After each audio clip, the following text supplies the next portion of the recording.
Gaza. You said yesterday that you had seen civilian casualties come down from high points of the conflict and from where they were 6 weeks ago, but that you wanted to see them end completely. Palestinian health officials said at least 57 people were killed in Israeli bombardments. Does this increase your concerns at all, and have you raised this with your Israeli counterparts? It doesn't increase our concerns because we have had extraordinary concerns about civilian casualties for some time. And that's why we are pushing so hard, not just pushing, but actively negotiating to get a ceasefire that would stop this daily tragedy where you see innocent Palestinian civilians being killed as a result of this war. But even before we get to what we hope will be a ceasefire, continue to push Israel to take further measures to minimize civilian harm. The Secretary pushed Ron Dermer and National Security Advisor Hanegbi when they were here yesterday. We understand, look, in all of these strikes, Israel has said publicly that they were striking militants, and of course we've seen reported deaths of militants, including Hamas leaders in some of these strikes, but we've also seen credible reports of civilian deaths, and so it is why we continue to push so hard for a ceasefire, which is the way to really get a lasting solution to the ongoing violence in Gaza.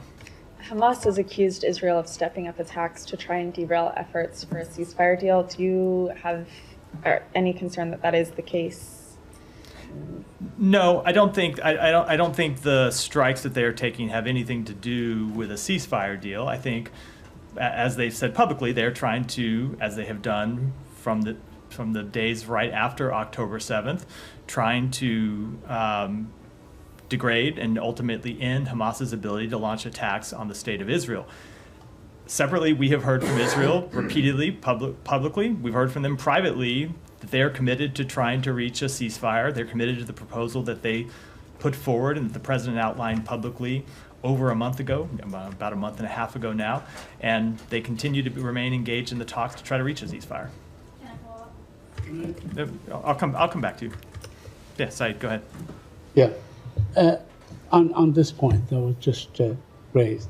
I mean, Israel says that they were targeting Hamas, but you don't have any independent sources that confirmed there was actually Hamas leaders in that building that was targeted. Do you? I do not. With respect to this particular strike, no, I do not. Now, we have seen credible evidence all throughout this war that Hamas has hidden its fighters, hidden its leadership inside civilian infrastructure, inside schools. I can't speak with respect to this specific strike, but certainly those are actions that are consistent with the pattern of behavior we have seen from Hamas. Where was that? Can you share with us some of that behavior, the pattern of behavior in particular places and so on? Yeah, in fact, Saeed, I remember you and I having this exchange several months ago, and I emailed you an article that detailed Hamas's long history of hiding and I think it was actually more than one article, several articles detailing Hamas.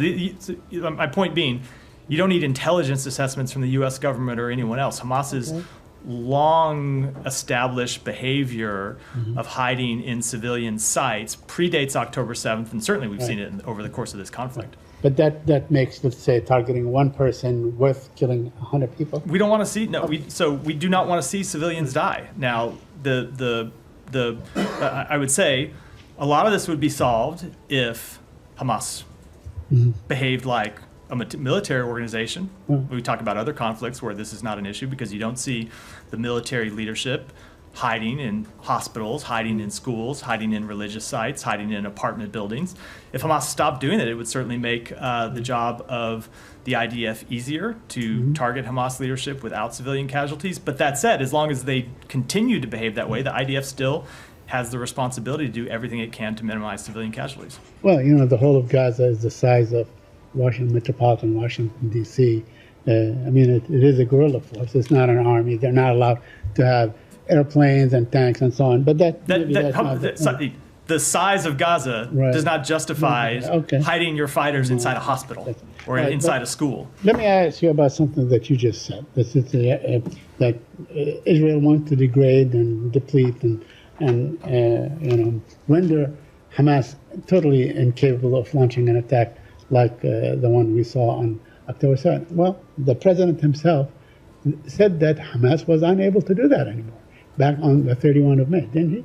He did, yeah. Okay, so why do we continue to do the same thing over and over again? If Hamas no longer is capable of doing this, if the United States of America, the preeminent power on earth, and the one that keeps the Israeli military sustained and so on, says, look, they are no longer, this reason is no longer valid because they no longer are able to do that, So, as the president said. A few things about that. Yes, it is our assessment that they no longer have the capability to launch an attack with the size and scale and scope of the attacks of October 7th. Hamas, without a doubt, does still pose a threat to Israel and does still pose a threat to Israeli civilians. Hamas continues to be a legitimate military target for the government of Israel to strike. That said, it has also long been our view, and you've heard me talk about this, you've heard the Secretary talk about this, that Israel will never defeat Hamas through military action alone, and that is going to require ultimately a political solution to a struggle between Israel and Palestinians that predates Hamas, that dates back decades. And if you were to ultimately reach an end to the violence between Israel and the Palestinian people that has gone on for decades, it will take more than a military campaign against Hamas, a terrorist organization. It will take a political solution. And of course, you see us continue to try to advance that.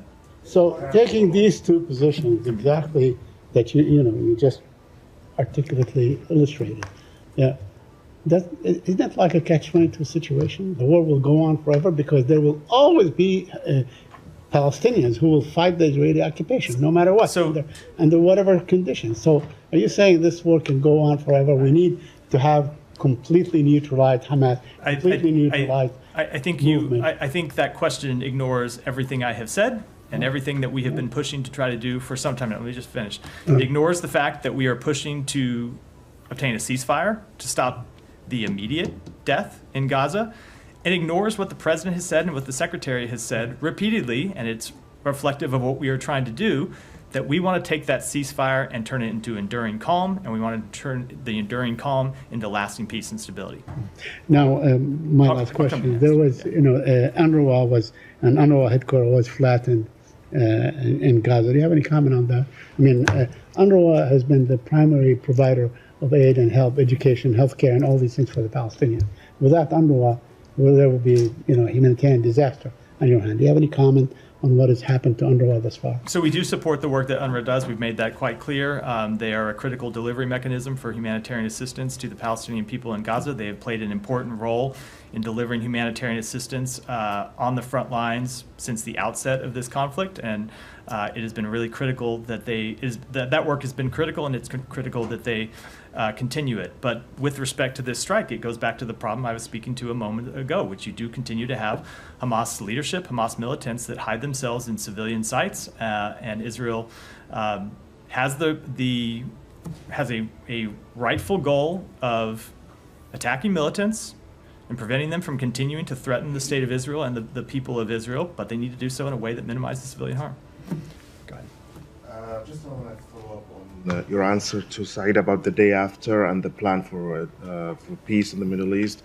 You've been, from this podium or even from many other platforms in the U.S. government, you've been pushing for months now for a day after plan from the Israelis, and you're pushing with the regional players to find a formula for a peace that will last, everlasting peace. But what we hear from the Israelis is in a different page. They are opposing any Palestinian control of Gaza. They're not willing to enter any discussion internally about the day after. And in principle, the Netanyahu government and his factions are against the two-state solution. You've been pushing for months. Do you have any way of pushing more or exerting more pressure on the Israelis to engage in that? So a few things about this. Just one kind of factual note. So with respect to plans for the day after, I spoke about this a little bit lately. We have seen the Israeli government start to develop more of their own plans and put more of their own plans forward. Not as advanced as we would like to see, certainly, but just as a factual matter, they have been starting to have those conversations internally, and they've been having those conversations with us, and I believe they've been having those conversations with others in the region as well, which is not to say that there is a fully formed plan that is ready to go, or certainly one that would be acceptable to the broader community, but they are at least advancing in their thinking of that issue. But I would say that with respect to the longer term issue, we ultimately, Israel is going to have to make some tough choices, which is always the case. It's been the case with this struggle between Israel and Palestinians for decades, that ultimately resolving it requires tough choices by both sides of this conflict. And to get to, in our view, a lasting end of this conflict, it's going to have to take tough decisions by Israel. The case that we will make to them, to get to your question, is that ultimately making some of these tough decisions is actually in their interest. It's in their long-term security interest. It is, of course, in the interest of the Palestinian people to see lasting stability in Gaza, to see reconstruction, to see a better form of governance than what they've had since Hamas took control of the Strip a couple of decades ago. But it's also in Israel's long-term security interest to find a lasting resolution to this conflict. So we will continue to press that case to them, but they will have to make decisions for themselves, as every sovereign country has to do. But it is just our view, and we certainly hope that the people of Israel will ultimately endorse this view as well, that continuing to have this long-term security threat staring them in the face is a problem for their security, and it is a barrier to their long-term integration with the region, which is something Israel has wanted from the very founding of the state. What's the Palestinians' options here? I mean, until the Israelis or the Israeli government reach a sober moment to accept that it has to do tough choices, as you said, what are the Palestinians' options to fight this occupation that would be acceptable to you? So when you say Palestinians, I don't know if you mean the Palestinian people, if you mean the Palestinian Authority. There are lots of different ways. What was the answer? Let's just say the Palestinian Authority. The Palestinian Authority. So there are lots of different answers. That's why I asked. There's lots of different ways to answer that question. We think there are things that the Palestinian Authority can do. We think there are reforms that the Palestinian Authority can make that will make it clear that they are a reformed, revitalized authority that can serve as a credible governing structure, both for the people of the West Bank and the people of Gaza. And that's a message that they could send both to the government of Israel, but also to the Palestinian people, who we know want to see a reformed PA. So that is one thing. Ultimately, what we are trying to do is work with the Palestinian Authority and work with partners in the region who we know want to see lasting peace and stability and want to see the establishment of an independent Palestinian state. And so that's what we'll continue to do. Go ahead. Regarding specifically the attack on Saturday, Israel's attack on Gaza's Khan Yunis. So Israel said it was targeting Hamas commander Mohammed Deif, and they're yet to confirm whether he was killed or not. Do you expect them to confirm it soon? If they won't, does this concern you? Because we know more than 90 civilians killed, including children, but we don't know whether the Hamas commander was killed or not, or even he was there after all. So with respect to Mohammed Deif, I will defer to the government of Israel to speak, to determine when they might be able to make some kind of assessment and when they will speak to it. That's ultimately a call for them to make. We do know that they were successful in killing other militants, including a Hamas commander in that strike. But that said, to answer the question, no, the deaths of any civilians are not acceptable. We don't accept the deaths of civilians in any strike. And that is why we continue to push for a ceasefire to stop this daily death inside Gaza. Do you think these kind of situations hamper ongoing ceasefire negotiations? Because we know civilians killed at the moment, but they're yet to confirm the Hamas commander they said they were targeting was killed or not. Do you think these kind of vague situations hamper the ongoing ceasefire process? Because we know the U.S. want to seal the deal as soon as possible. So I'm not going to speculate. I'm going to speak to what we've seen. And what we've seen is that the ceasefire negotiations have continued. And despite various public statements that are made by both sides on this conflict from time to time, what we have actually seen in the negotiations is pushing forward to try to get a deal. So I'm not going to speculate about what could happen. Obviously, people can always pull out of negotiations for their own reasons. We hope that won't happen. We haven't seen it happen yet. What we have seen has made us believe we can get to a deal, which of course does not mean that we will. We're going to continue to try to push for one. Thank you. Yeah. Yes, sir. Thank you so much. Sir, you said that Hamas is a military organization, of course, several times. Terrorist organization, I think. It's Hamas is a terrorist organization that does have certain aspects of it that make it look like a military.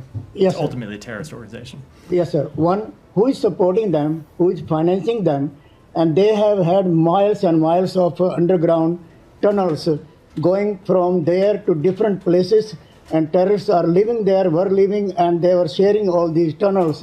So where do we stand? Where do we go from here? Who is supporting them? And they have headquarters in Qatar.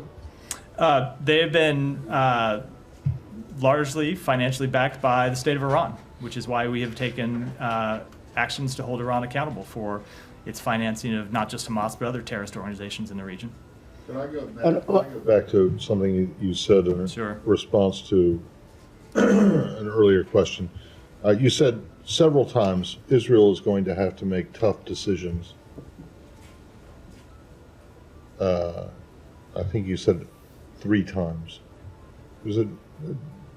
Does Hamas not, or do the Palestinians not have to make tough decisions too? Why are you saying no, they do, because the question was about Israel. The question was about but your answer, the question was about the state of Israel, and that's why I talked about Israel. I did in a question about what Palestinians could do. I talked about tough things that the Palestinian Authority need to do, including making internal reforms. I mean, your understanding of how this whole conflict started is still that it was Hamas attacking Israel, correct? On October 7th, yes, absolutely. Okay. So why say now that it's only the Israelis who have to make tough decisions? I certainly don't believe it is only the Israelis that have to make tough decisions. The question was about Israel, but as I said, it has long been the case in resolving conflicts. It takes parties on both sides making tough decisions. Okay.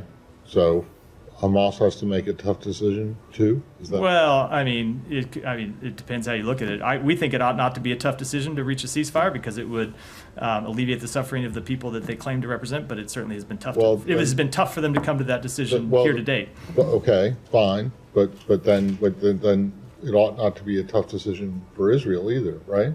Because they would get, according to you, according to your theory here, if they take a tough decision and agree to a ceasefire, they're going to be safe.